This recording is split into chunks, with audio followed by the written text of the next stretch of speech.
The Delmarva Almanac welcomes you to Gardening on Delmarva with Scott Duncan.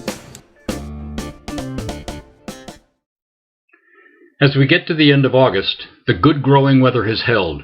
The rains came at just the right time and in adequate amounts, and the harvests have been very satisfactory. Some might even say spectacular. In my experience at least, gardening on Delmarva in 2014 has been a very good year.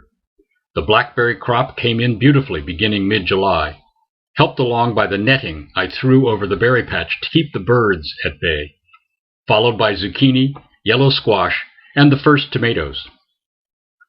August was also a banner month for sweet corn, melons, and green beans, in addition to the other vegetables still producing.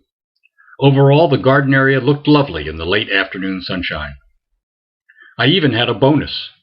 Early in June, I noticed a volunteer with leaves looking very much like a squash plant emerge from among the tomatoes.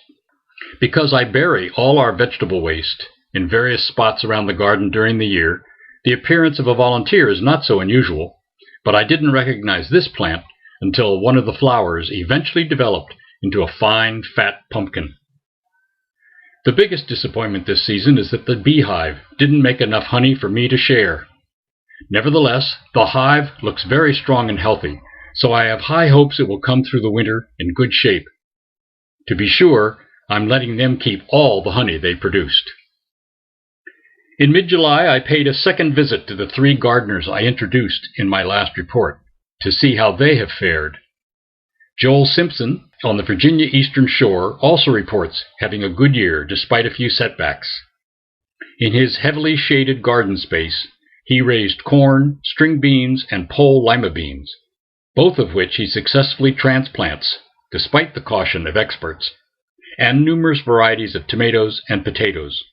I was particularly drawn to the way Joel strengthens the frame for his pole beans.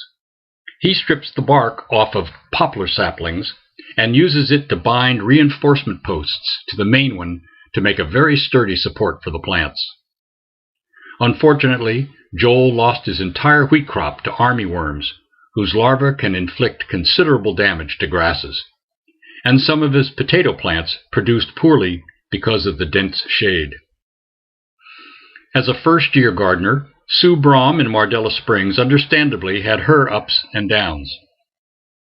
After a successful start with asparagus early in the season, many later vegetables just never came up. She suspects that the topsoil used to fill the pool planting area might be the culprit.